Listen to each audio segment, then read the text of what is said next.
heɗitotoɓe Biɗitol Fulfulde, mi silminake on, mi yelo on fuu on yamɓe. Hande bo jawmirawo timma bawɗejo hawri en nder haalirde alkali Yahya ngam gewtiden fii Fulfulde. Mi jaɓɓike on fuu moɗon nder wolwirdu ndu. Ko sadi mon ko toli, ko sadi mon ko toli. Ardiɗo taskara ka giɗaɗo ɓimodi bo innetemi. Mi ɗon wondi e koɗo men mo bowɗon nango dande mum. Ɓimodi bo on jaɓɓama. Mi jaɓi jaɓɓama moɗon giɗaɗo ɓimodi bo. Kori on yamɓe? Jam tan, gettoje ngodani Allah ceniɗo jam tagefoji. Ɓimodi bo ko taskaniɗon higo en men hande? Toɓe bowaɗe nayi ɓe taskana kanje ngoni tontol ƴami, bilkire kaari, maani, oyani e wayne, taalol e fiiji magol. En timminiran bolweteɗe meɗen paamotiral caltuɗe. Ɓimodi bo puɗɗiren bolweteɗe men tontol ƴami. Nda ƴamol aranol giɗo men Moktar gonɗo fattude mbiɗen yeli andinego na'i maako nayi, mawɗi ɗiɗi pamari ɗiɗi. Mawɗi ɗiɗi kaɓata ko luuti pamari ɗiɗi. Ko heɗitotoɓe men mbawi jaabago mo? En ɗon ndena heɗitotoɓe Biɗitol Fulfulde so wodi ko ɓe mbawi jaabago dow ƴamol ngo'ol.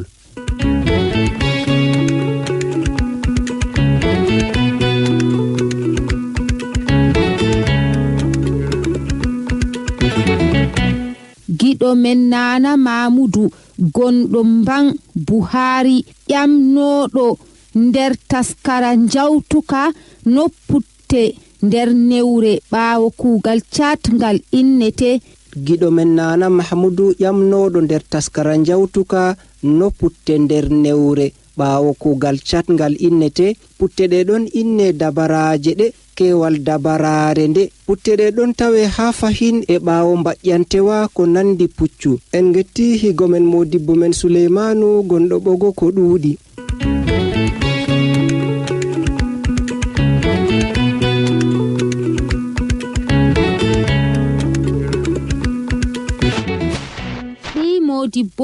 Modibbo men tilimɗo Docteur Usmanu wi'i haaloɓe Fulfulde nder reedu Marwa ɗon luuri dow pirlitaaki baɗal hokkugo. Yepre arande wi'i o hokki keewal ɓe dokki. Yepre ɗiɗabre wi'i o hokki keewal ɓe ngokki. Yepre tatabre wi'i o hokki keewal ɓe kokki.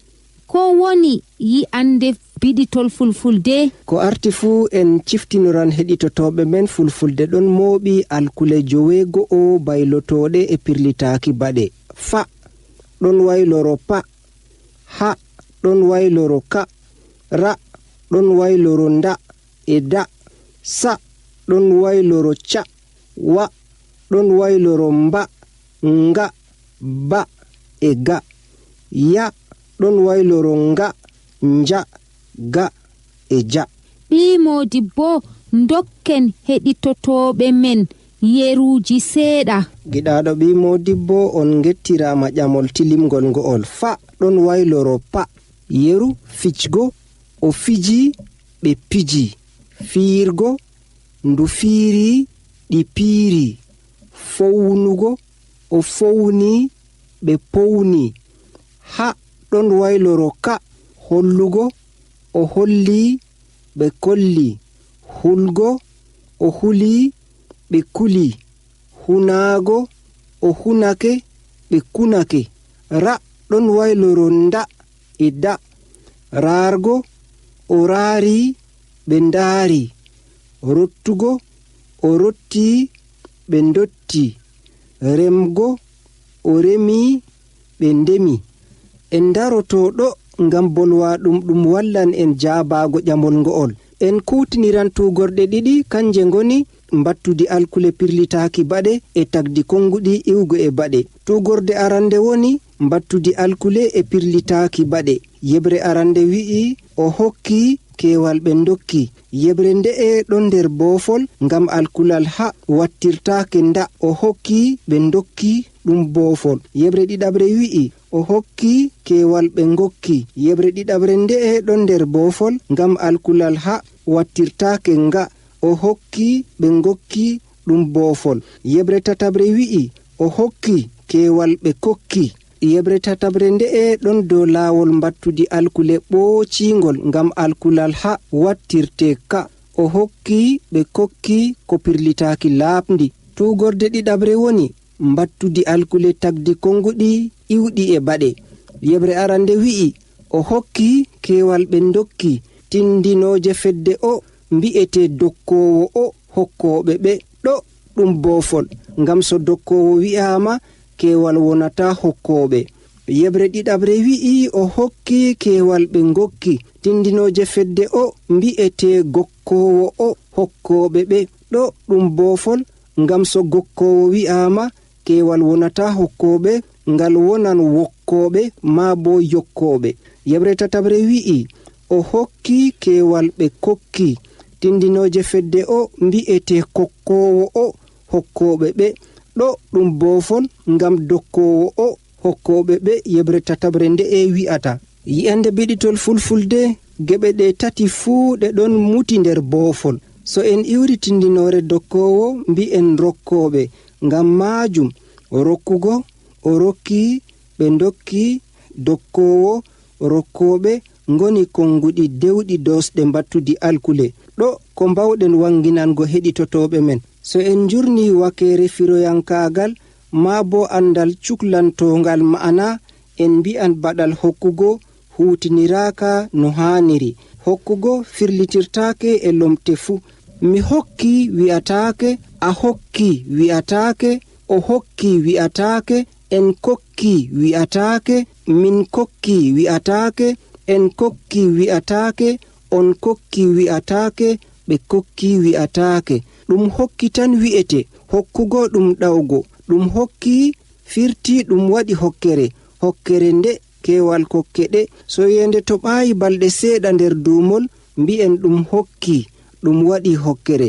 ngam maajum en mbi'an baɗal liinam mi jaɓa ko rokkugo wi'ete. mi rokki, a rokki, o rokki, min dokki, en dokki, on dokki, ɓe dokki. ɗo ko mbawɗen jaabaago heɗitotoɓe meɗen nder reedu marwa. ɓi modibbo nda ƴamol tokkingol giɗo men Muhammadu Bashiru gonɗo fattude Bamyanga Someno ƴami no keewal wilwildu ndu wi'irete e fulfulde. wilwildu ndu ko konngol jogingol hitooji tati. hitooji ɗi ngoni wil, wil, du. wil woni ɗaɗol, du woni feddirde, ndu woni fedde. keewal wilwildu ndu ɗon wi'e bilwiliɗi. bilwiliɗi. wilwildu ndu ha Adamawa, Fuuta Tooro e Masina ɗon wi'e bilibiliru ndu ha Fuuta Jallo. so dosgal rewama dosgal celluka mbi'en bilibiliji ɗi e keewal. ɓi modibbo higgo biɗitol fulfulde Muhammadu Basiru gonɗo Garwa ƴami no bonjour wi'irete e fulfulde. bonjour ko jusɓudi konnguɗi ɗiɗi. bon e jour. bonjour ko konngol gelanortengol neɗɗo nyalomaare waabnde. kofngol faransare ɗo sukloro ko warata. kofngol fulfulde bo ɗon sukloro ko saali. yeru weetgo kofngol ngol woni jam waali, no a waldi, no mbalduɗa. so nyalwi seeɗa kofngol ngol woni jam weeti, no a weetiri, no mbeetirɗa. so nyaltorde yawtake kofngol ngol woni jam nyalli, no a nyalliri, no nyallirɗa. so jemma yoni kofngol ngol woni jam hiiri, no a hirtiri, no kirtirɗa. wolde fuu ɗon mari fina tawa mum. ni ko mbawɗen jaabaago giɗo men tedduɗo bi'eteeɗo Muhammadu Basiru gonɗo Garwa. ɓi modibbo Ibrahima Wakili gonɗo Burle leddi Tiñer ƴami no huñaare wi'irete e fulfulde laaɓnde. yande biɗitol fulfulde huñaare nde keewal kuñaaje ɗe ko konngol pulfulol laaɓngol. huñaare nde ɗon nane ha Adamawa e Masina. heende nde keewal keeɗe ɗe ha Fuuta Tooro. humre nde keewal kume ɗe ha Fuuta Tooro. kekuwal ngal keewal kekuuje ɗe ha Fuuta Jallo. en getti Ibrahima wakili gonɗo burle. En ceyorake andugo yimɓe men ɓe faaro e dewo ɗon keɗito biɗitol fulfulde. En kofni giɗo men mer bobbo gonɗo fattude laktiñer lak wi'ete wendundu kewal be liɗi. ɓi Modibbo higo en men gettiri on fitongo. Joni tokkitiren bolweteɗe men.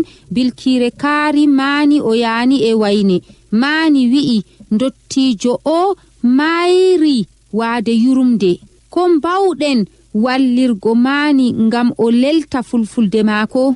Ko arti fuu mbi'en leltugo ha Adamawa, fewnude ha Fuutatoro, fewnugol ha Fuuta Jallo. So en jurni ɗaɗi baɗal mayri e waade en poti hiitago wolde nde'e. Mayri iwi gilla baɗal mumal mayrugo ko baɗal maygo ɓesdanangal sekirde ra. En mbi'i dabba mayata, puɗi mayata, yimɓe ginnaji tan mayata. Inde sekande e baɗal maygo woni mayide nde. Tokkitiren liño kongol waade iwi gilla baɗal watgo, nagge wati, na'i mbati, watde, mbata. Waade nde iwi gilla baɗal watgo. So goɗɗo watata en mbawata wigo ndottijo mayri waade yurumde. Maygo riman mayide, watgo riman waade. Mayde ɗon lencotiri e maygo, waade ɗon lencotiri e watgo. Mani wi'anno ndottijo o mayri mayide yurumde. Nde en mbi'ata nagge watiri mayide yurumde, en mbi'ata ndottijo o mayri waade yurumde. Kanduɗum mani wi'a ndottijo o mayri mayide yurumde, nagge nge watiri waade yurumde. ɓi Modibbo tokkitiren bolweteɗe men Bilkire kaari wi'i mi renima ha a waɗana mi si en gaɗa programme. Nde mi matayi ma bo mi rappelima mi tawi aɗon angli. ɓi Modibbo bofinoye mbawɗen moytango kaari? Nder wolde kaari o hutiniri konnguɗi faransare si, programme, rappeli, angli. Si ko kongol faransinkewol. Wadgo si nder wolde nde'e firi ɓaaygo ha Adamawa, ɓaayde ha Fuutatoro, ɓaayugol ha Fuuta Jallo. Programme ɗon wi'e Taskaraka ha Adamawa, eɓɓore nde ha Fuuta Jallo. Rappele ɗon wi'e ƴewnitago ha Adamawa, nodditugol ha Fuuta Jallo. Angli ɗon firtire sengago, o sengake ɓe cengake. Ha a waɗinami si ɗum bofol, ha a waɗanami si woni wolde lamde. Kanduɗum kaari wi'a mi heɗake ɓayol ma ha en tasko mi nananayima. Nde mi ƴewnitake ma bo mi tawi a sengake. En gettiri higo men Abdul Aziz wuro sange neldugo en Bilkire nde'e.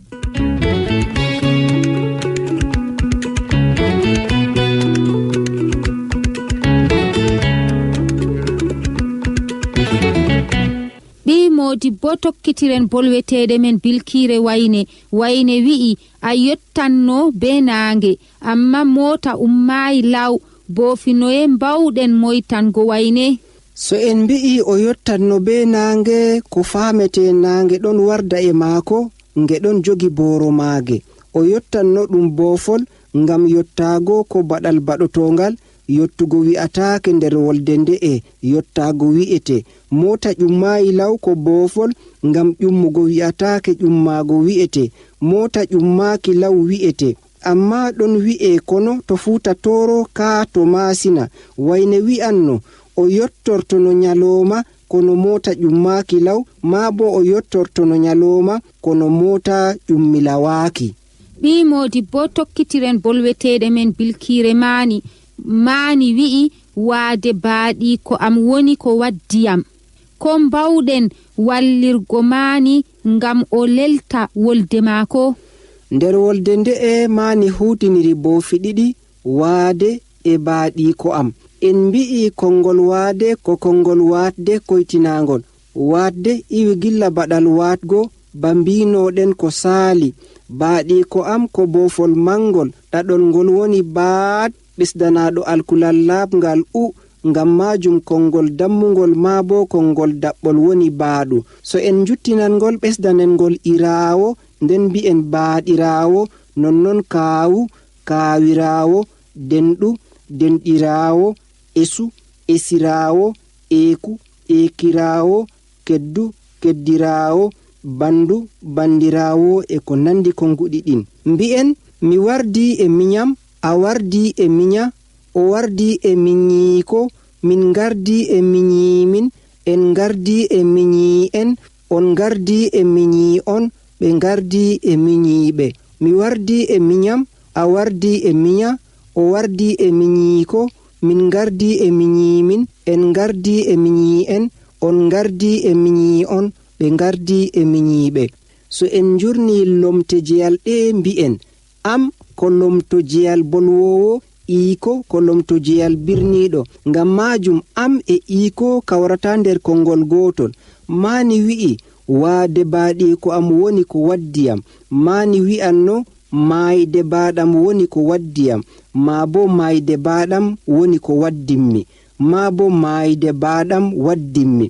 En getti modiɓɓe men wondaɓe nder dental noy fulfulde wolwirte dow ardungal jawro Mamoudou Kometou bange Yaoundé.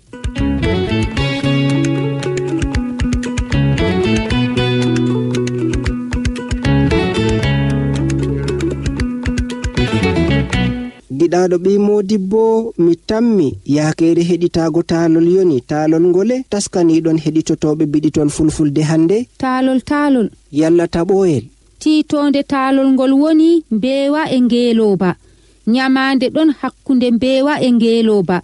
Mbeewa yilli ngeelooba nga wi'i yoɓam nyamaande am hande. Ngeelooba wi'i ayye a tawraayi yam ko ɗume hande. Yo Allah rokke munyal. Mbeewa yehi munyoyi.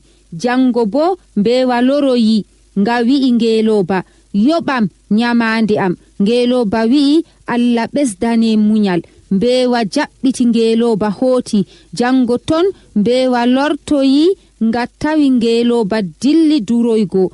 Nga tokki ngeelooba nder ladde. Mbeewa wi'i hande kam a yoɓatam nyamaande am. Ngeelooba wi'i yo Allah ɓesdane munyal. Mbeewa wi'i hande kam mi munyata.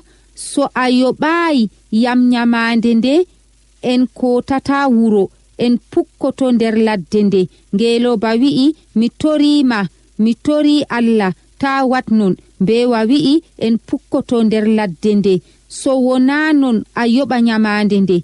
Ngeelooba wi'i boɗɗum kadi no mi waɗata mi wooda en pukko nder ladde nde tan Allah woni aynoowo. Ɗi pukki nder ladde haa jengi. Mbeewa nani fowru ɗon woya daayiɗum. Mbeewa hultori wi'i ngeelooba boyol ngole mi nani ɗo. Ngeelooba wi'i boyol fowru. Mbeewa wi'i ta waram jonta kam dikka en kota wuro. Ngeelooba wi'i aa en pukko ɗon ni neeɓi seeɗa. Fowru ɓadditi fahin woyi. Mbeewa nani. Mbeewa wi'i jonta kam dikka en ɓadditoro wuro pargal. Ngeelooba wi'i hiiri en keɓtata burtina'i ɗi. Mbeewa wi'i yo nofru nani ko wanyi. Fowru wari haa yotti kombi maaji ndu woyi. Mbeewa ɗelmini bolle wi'i ngeelooba am so en kotata wuro kam dikka a waƴƴinammi ɓaawo maɗa mi fukko. Ngeelooba wi'i wala baƴƴinteeɗo ɓaawo am en pukko non.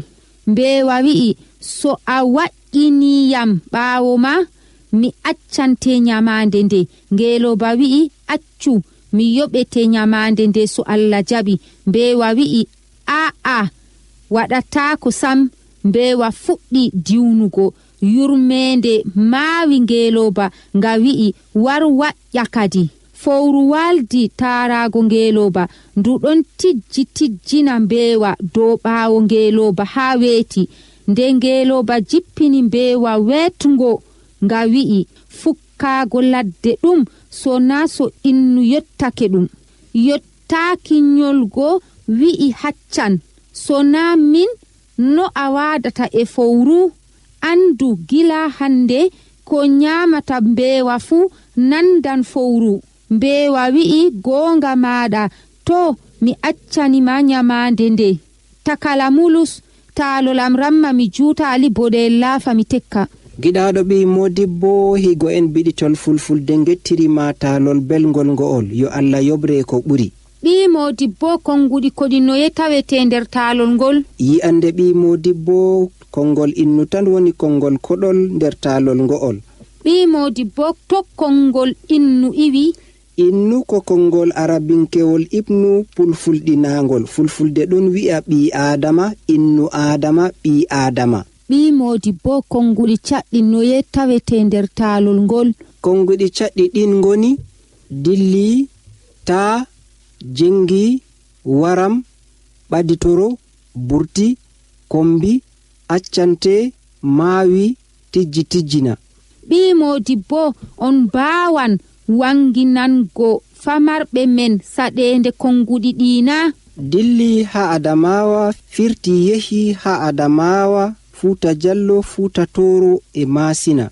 so o neɗɗo tedduɗo wi'atake o yehi ha fuuta jallo, wi'ete tan ko o senike. baba yehi wi'atake ha fuuta jallo, baba senike wi'ete. ta ha adamawa, wota ha fuuta jallo, woto ha fuuta toro, pati ha masina. yeru ta yah ha adamawa, wota yah ha fuuta jallo, woto yah ha fuuta toro, pati yah ha masina. jengi ha adamawa, firti jemma juuti. waram wargo ha adamawa ɗon jogi firoje ɗiɗi. wargo mani wari mboodi. mani wari mboodi. firo arano woni mani wari, firo ɗiɗaɓo woni mani wari mboodi. ɓaditoro ko ɓaditago ɓesdanaɗo sekirde or. burtiɗi ko kewal burtol ngol ko laawol dabba nder ladde. kombi firti sera ma bo bange. accante ko baɗal accango ko accugo ɓesdanaɗo sekirde an. accante firi ɗalante. maawi ko maawgo ko suddugo hunde huubda. tijjina ko tijjago nde ɗuɗɗum. tijjago ha adamawa, firti tijjitagol. ha fuuta jallo, tijjago ko raargo dow. ɓi modibbo ko taalol ngol jangini en? nder taalol ngo'ol mbeewa wasi ngaska ngayandi yajjinika. mbeewa numi waalgo ladde tampinan ngeelooba. so ngeelooba nga'a doolama waalgo ladde nga yoɓan nyamande nde'e. keɓal maɓɓi gite mbeewa ha nga yejjiti gondal. mbeewa yejjiti woodi e ngeelooba wallirta ɗum. nde fowru yotti mbeewa tawi heɓrudu wonti daarudu. nder taalol ngo'ol ngeelooba holli laaɓal ɓernde. so ɗum o yaani wonno haro babal ngeelooba fowru nyamanno mbeewa. ngeelooba yettirama woodgo gikku ngam munyiniri mbeewa konnguɗi ɗelemɗi ko nandi yo Allah rokke jam, yo Allah ɓesdane muyal. hande so o yaani ƴamtama nyamande, o jaabo ƴamtuɗo o mi yoɓatama nyamande nde'e, yah to a yiɗi fuu. so o wullama o rokka hiitotoɓe ko ɓuri nyamande nde o hisne. ragare haala ka o sooyi ceede maako ɗe o rokki hiitotoɓe, o fewi o luttiri nyamande nde o tammi yoɓgo nyande darngal. ko paameten ni gondal ko jungo nyaamo loota nano loota nyaamo. ɗo mbi'eten vivre ensemble e lesdi men, lesdi Cameroun. ɓi modibbo timminiren bolweteɗe men paamotiral caltuɗe ɗeye taskaniɗon higo en men hande bo so Allah jaɓi en kurfindiran caltuɗe adamankore e fuuta jallankore.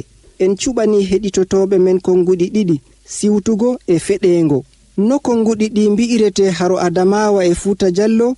siwtugo ko ɓesnugo pamarum ɓiɓɓe ɗiɗo yakere wotere iwgo e renga ngota. siwtugo ha adamawa ɗon wi'e siwtugol ha fuuta jallo. yeru asta dikko siwti ha adamawa e fuuta jallo, firti asta dikko ɓesni siwtaɓe. goto ɓikkon kon ɗon wi'e ciwtaɗo ha adamawa, siwtaɗo ha fuuta jallo. kono siwtaɗo ɗon mooɓi bofol mbattudi alkule. dosgal ngal wi'i teelal tindinore ɗon windire alkulal aranal ɗaɗol baɗal pirlitangal e kewal, moytanangal alkulal nyondal so tawi ngal nyondiɗinama. dosgal ngal wi'i teelal tindinore ɗon windire alkulal aranal ɗaɗol baɗal pirlitangal e kewal, moytanangal alkulal nyondal so tawi ngal nyondiɗinama. Tokkitiren bolweteɗe men konngol feɗengo ha Adamawa ɗum feɗango ha Fuuta Jallo, feɗendu ha Fuuta Jallo ɗon wi'e hondu ha Adamawa e Fuuta Jallo. Hondu ha Adamawa ɗum hondu e yoga fulɓe Fuuta Jallo. Ustaki njutenga peɗeli ɗon wi'e helnyugo ha Adamawa, hernyugol ha Fuuta Jallo. Siwtugo ha Adamawa, siwtugol ha Fuuta Jallo ɗon wi'e funude ha Fuuta Toro e Masina. En andi andal laɓngal konnguɗi funude. Punaɗo funaɓe ko konnguɗi sarakulleji ma bo soninkeji. Feɗengo ha Adamawa, feɗango ha Fuuta Jallo ɗon wi'e segene o haro Fuuta Toro, kono segene ko konngol soninkewol. Ceerno Mansur Harun wi'i dole ganden ko jeyɗen, ko ndenduɗen e ko en jeya. Ceerno Mansur Harun wi'i dole ganden ko jeyɗen, ko ndenduɗen e ko en jeya. En kofni modiɓɓe men wi'eteɓe Modibbo Bala Arabo suggitorde Adamankore, nonnon en gejjitta ceerno mawɗo bi'eteɗo Abubakar Ballo Modibbo Fulfulde. Ɓi Modibbo dokken heɗitottoɓe men tongode WhatsApp. Ko en andinta heɗitotoɓe Biɗitol Fulfulde ni, Biɗitol Fulfulde woda dental WhatsApp. Ko taskara caldinte ka haro CRTV Adamawa nyande hoore bir hakkunde jamdi 9 e feccere yahango jamdi 9. Bako dokken higo en men tongote WhatsApp, nda bilkire Kaari e Mani. Kaari wi'i onon amateur en ɗo ware ha vieux waɗina on conseil. Onon amateur en ɗo ware ha vieux waɗina on conseil. Mani wi'i lawol ngol kasi ɗuuɗi, so on ɗon dow vitesse on perdan alemon. Ko mbawɗen wallirgo Kaari e Mani ngam ɓe bolwa Fulfulde laɓnde. En gettiri giɗo men Abdul Aziz Wuro Sange hakkilango taskara Biɗitol Fulfulde. Tongode WhatsApp Biɗitol Fulfulde woni 9 9 4 9 4 3 4 9 3. Arɗo taskara ka giɗaɗo ɓi Modibbo innetemi nder suudu ɓoggi bo miɗon ƴeewa Suleimanu Konca cuklantoɗo taskaraji Biɗitol Fulfulde dow ardungal mawɗo taskaraji Emos Nyaket Akbor e jagorɗo haalirde CRTV Adamawa Lazar Dolu. On gettama ko ɗuuɗi, on gettama sanne, on gettama fota wona seeɗa.